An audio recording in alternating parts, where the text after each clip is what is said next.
Morning students, आज के इस क्लास में हम 28 जुलाई 2023 के करंट अफेयर्स डिस्कस करेंगे। करंट अफेयर्स के क्वेश्चंस डिस्कस करेंगे। So let's begin. The first question is which state recently announced the setting up of a mangrove cell in India.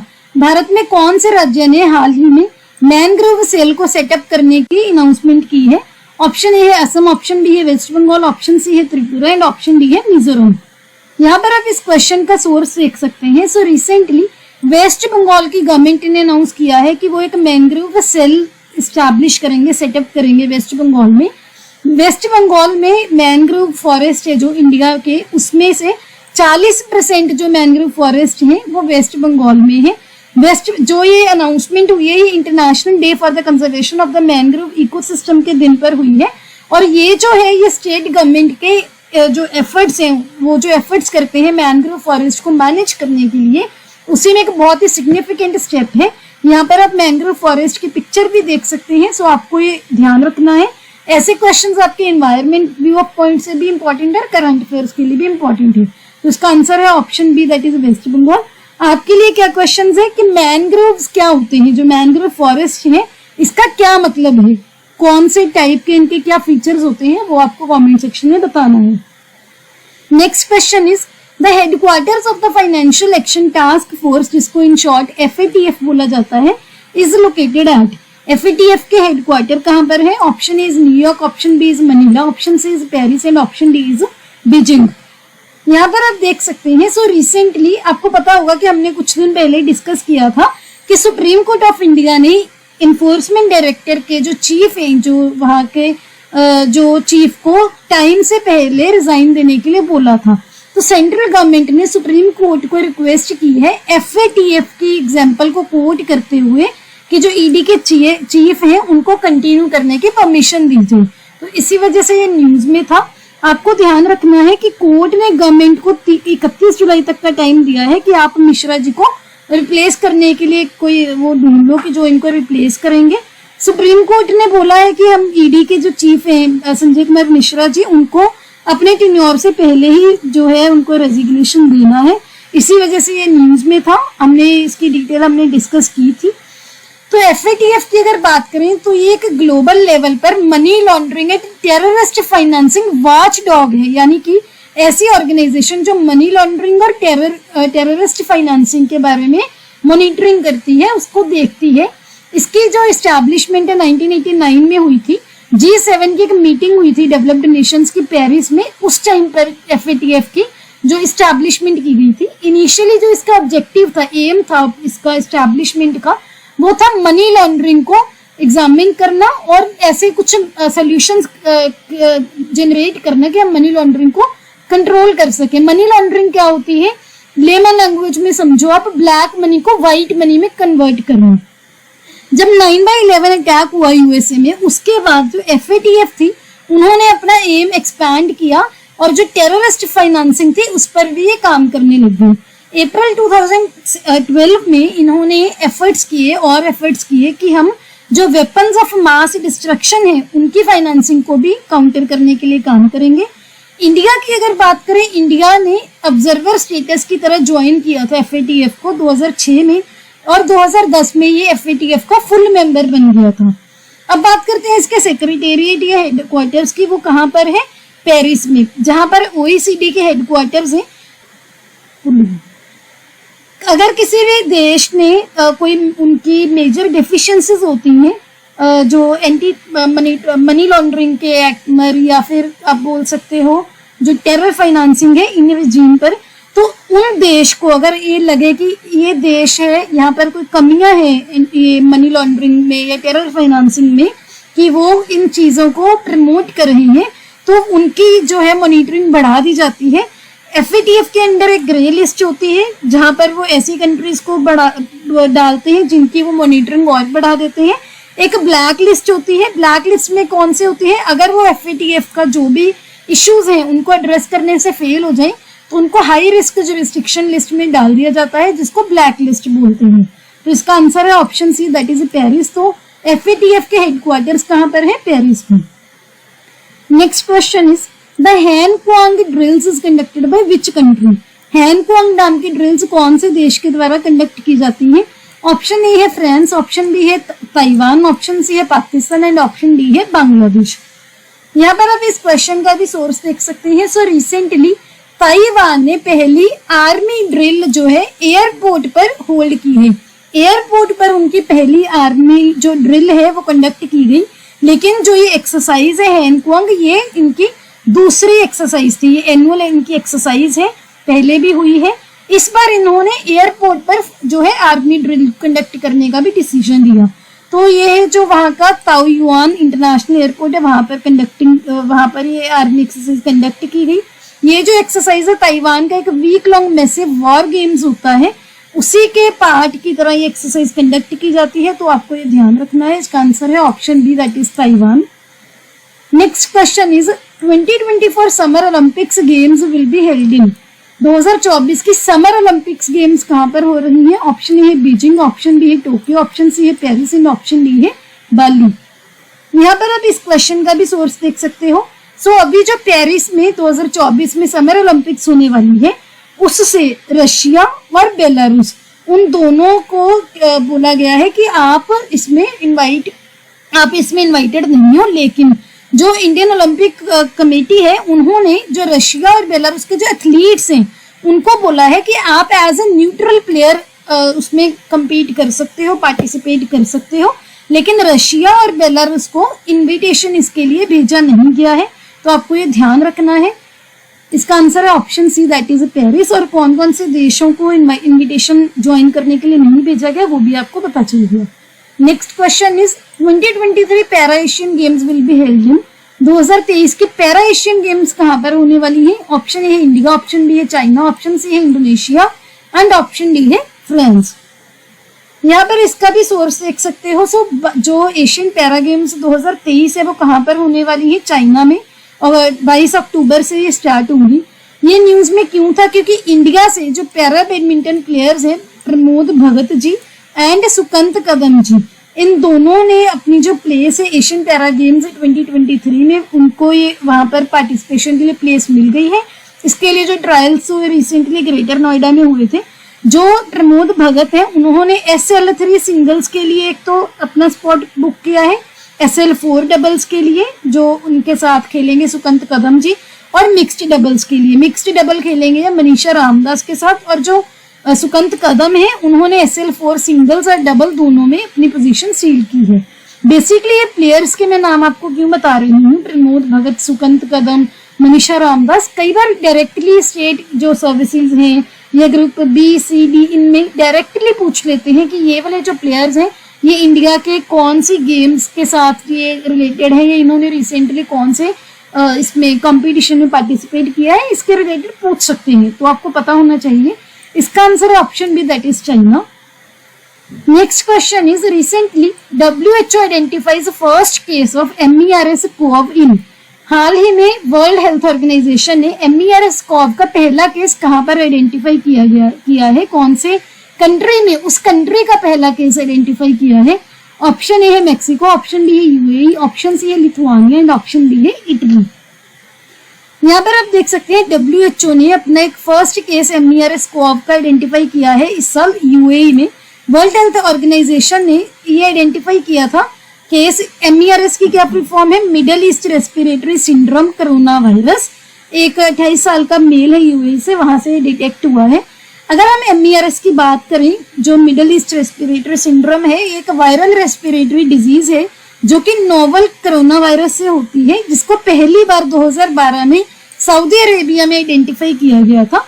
Corona viruses की अगर बात करें तो एक बहुत बड़ी फैमिली है ये वायरसेस की, जो कि कॉमन कोल्ड से लेकर सीवियर एक्यूट रेस्पिरेटरी सिंड्रोम ये कर सकते हैं, इनकी वजह से डिजीजेस होती हैं।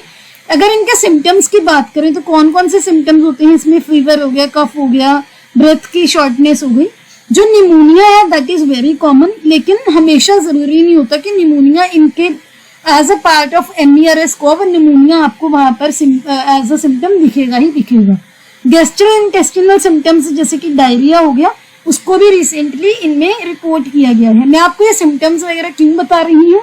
क्योंकि आजकल जो एग्जाम्स की टेंडेंसी है उनमें मल्टीपल चॉइस क्वेश्चंस में जो है स्टेटमेंट्स के फॉर्म्स में आपको पूछ लिया जा सकता है, तो आपको पता होना चाहिए। इसका आंसर है option B, that is UAE. तो यूएई में पहली बार MERS-CoV का केस WHO ने आइडेंटिफाई किया है। Next question is Semicon India 2023 will be organized in the which state of India?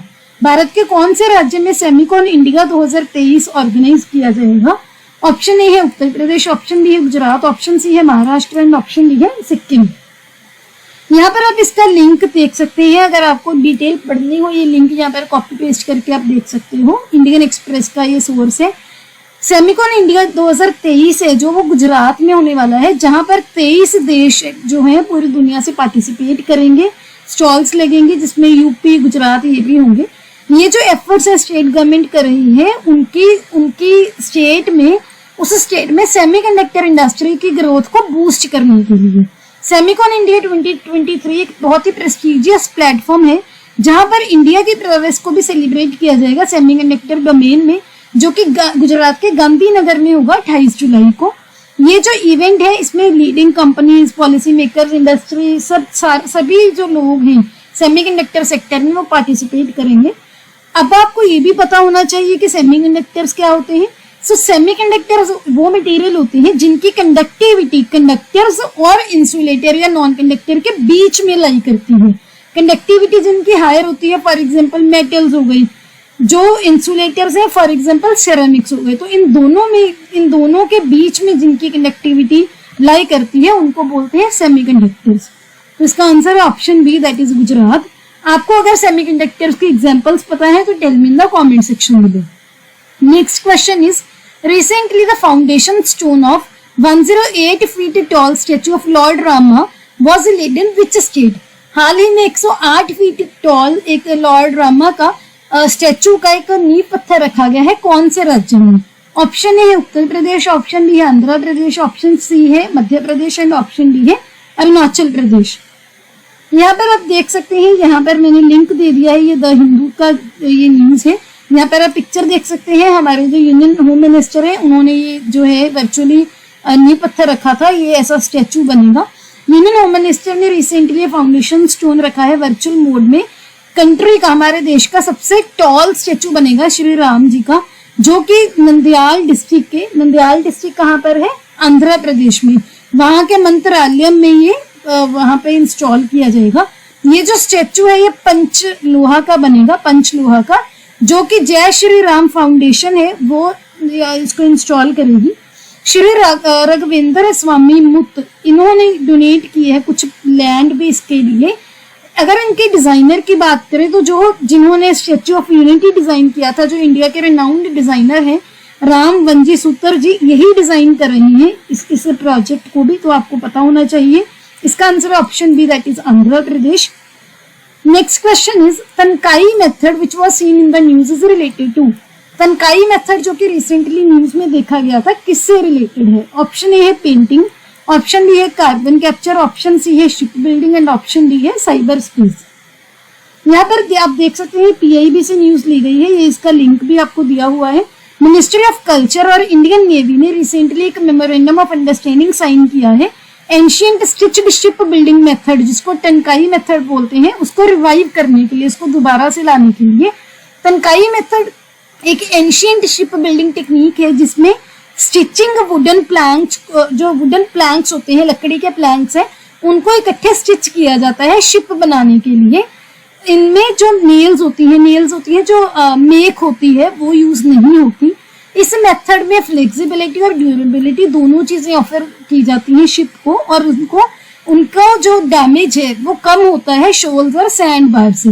ये जो टेक्निक है ऑलमोस्ट 2000 साल पुरानी है, ये भी दोबारा से यूज की जाएगी। रिवाइवल इस स्टिच्ड शिप बिल्डिंग मेथड का बहुत ही जरूरी है हमारे इंडिया के रिच मैरीटाइम हेरिटेज को प्रिजर्व करने के लिए। फर्दर इसका एम ये भी रखा गया है कि कल्चरल मेमोरीज को ये प्रमोट करेगा और इंडियन ओशियन लिटोरल जो कंट्रीज हैं उनके साथ भी इसके थ्रू जो टाइज है स्ट्रेंथन की जाएगी। तो इसका आंसर है option C, that is a ship building. Next question is, so recently मुझे एक स्टूडेंट ने ही ये सजेस्ट किया था, टाइगर रिजर्व जब हमने खत्म किए, कि रिवर्स को हम वो एक एक करके कंप्लीट करें, क्योंकि रिवर्स से बहुत कॉमनली क्वेश्चन पूछे जाते हैं। तो आई ट्राई कि सभी रिवर्स जो इम्पोर्टेंट है उनमें से क्वेश्चन जो पूछे जाते हैं, पूछे गए हैं पहले, वो मैं कवर करवाऊं आपको एक एक करके। So question is, which of the following is not the tributary of a Brahmaputra river? इनमें से कौन सी ब्रह्मपुत्र रिवर की सहायक नदी नहीं है? Option A is Kulsi, option B is Manas, option C is Son and option D is Subansiri. तो यहाँ पर मैंने डिटेल दी हुई है। ब्रह्मपुत्र वैली है, इसकी एवरेज जो विड्थ है 80 किलोमीटर की ये वैली की विड्थ है। मेन रिवर है जो इस वैली की ब्रह्मपुत्र, ये one of the largest reverse है पूरी दुनिया की। और अगर हम एवरेज डिस्चार्ज की बात करें कि कितना ये पानी डिस्चार्ज करती है, उसके बेस पर दुनिया में इसको 5वां रैंक दिया गया है। ये जो रिवर है ये कैलाश रेंजेस से, हिमालय के कैलाश रेंजेस से ओरिजिनेट होती है। तिब्बत से ये चलते हुए, तिब्बत के थ्रू चलकर ये इंडिया में अरुणाचल प्रदेश के थ्रू एंटर करती है और उसके बाद असम में इसके थ्रू फ्लो करके बांग्लादेश में चली जाती है और उसके बाद बंगाल की खाड़ी में ये गिरती है। इसकी अगर सहायक नदियों की बात करें तो मैंने यहाँ पर 2 सोर्सेस से ली है। इसका रीजन है क्योंकि आजकल जो क्वेश्चंस है वो अकेले एनसीईआरटी से नहीं और बुक्स से भी कवर किए जाते हैं, तो मैंने मैक्सिमम जो भी मेरे को इन्फॉर्मेशन मिली यहाँ पे इंक्लूड की है। ये जो ट्रिब्यूटरीज है यहाँ पर जो इंक्लूड है, ये असम की जो गवर्नमेंट की वेबसाइट है वहां पर ये इंक्लूडेड है, मेंशन्ड है, तो मैंने इंक्लूड की है यहाँ पर।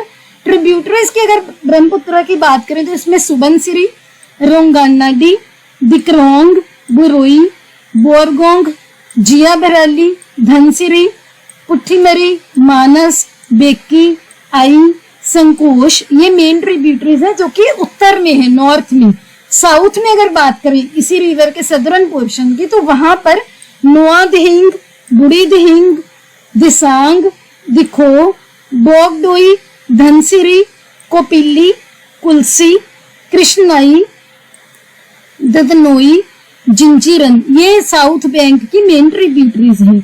एक और सोर्स से मैंने इसकी जो मेन ट्रिब्यूटरीज कवर करने की कोशिश की है जहां पर राइट और लेफ्ट बैंक की तरह दिया गया था। सो राइट बैंक की जो ट्रिब्यूटरीज है वो है लोहित, दिबांग, सुबनसिरी, जिया बराली और धनसिरी, मानस, तोरसा, संतोख और तीस्ता। अगर लेफ्ट बैंक ट्रिब्यूटरीज की बात करें तो उसमें बुढ़ी दिहिंग, दिसांग, दिखो, धनसिरी और कोपिल ये हैं। तो आपको इनके नाम अगर आपको नहीं याद होते 3-4 बार आप पढ़ लीजिए। अदरवाइज अगर फिर भी आपको कोई निमोनिक की जरूरत है तो tell me the comment section में, कोशिश करूंगी इसमें इसके बेसिस पर कोई निमोनिक बनाने की कि आपको ये चीजें इजीली याद हो जाए। तो इस यहाँ पर आप इसकी पिक्टोरियल जो रिप्रेजेंटेशन है वो भी देख सकते हैं। यहाँ पर जो ब्लू कलर से ये जो है ये ब्लू कलर से दिखाई गई है, ये ब्रह्मपुत्र का कोर्स दिखाया गया है। आप यहाँ पर देख सकते हैं कि ये यहाँ पर अरुणाचल प्रदेश से इंडिया में एंटर हो रही है। यहाँ पर जो है इसको सांगपो से के नाम से जाना जाता है तिब्बत में, जिसको यारलुंग यांगबा के नाम से भी जाना जाता है। ये इसके मैं कलर चेंज करके आपको बता देती हूँ। ये इसकी जो है ट्रिब्यूटरीज, सुबनसिरी, यहाँ पर लोहित है, तो यहाँ पर इन्होंने कुछ ऐसी जो ट्रिब्यूटरीज है वो भी यहाँ पर मेंशन की हुई है। सभी यहाँ पर मेंशन नहीं है, लेकिन आप इससे देख सकते हैं कि जो ब्रह्मपुत्र है ये ऐसे यहाँ से चलते हुए बाद में बे ऑफ बंगाल में ये वहां पर फॉल करती है। तो आपको ये ध्यान रखना है। इसका आंसर है ऑप्शन सी, दैट इज सोन, क्योंकि जो सोन है ये गंगा नदी की ट्रिब्यूटरी है। ये भी आपको मैंने यहाँ पर बता दिया। बहुत सारे जो स्टूडेंट्स हैं इनको नहीं पता होगा, मान लो कि कुलसी है जो इसके बारे में, लेकिन सोन जो है बहुत ही कॉमन ट्रिब्यूटरी है गंगा नदी की। इसके बेसिस पर भी आप ये क्वेश्चन है जो अटेम्प्ट कर सकते हैं। ये हमारे सोशल मीडिया के हैंडल्स हैं, इनके लिंक आपको डिस्क्रिप्शन बॉक्स में मिल जाएंगे। यहाँ पर आप हमें ज्वाइन कर सकते हैं। अपडेट्स के रिगार्डिंग मैं बिल्कुल फ्री ऑफ कॉस्ट क्विज भी यहाँ पर डालती हूँ, पीडीएफ्स डालती हूँ, तो इनके जो लिंक्स है डिस्क्रिप्शन में है, ये इनके यूजर नेम है, ऐसे भी आप हमें यहाँ पर फाइंड आउट कर सकते हैं। अगर आपको ये वीडियो अच्छी लगी please hit the like button, अपने दोस्तों के साथ वीडियो को शेयर कीजिए। Don't forget to subscribe to my channel. See you tomorrow at 8 o'clock। Have a nice day.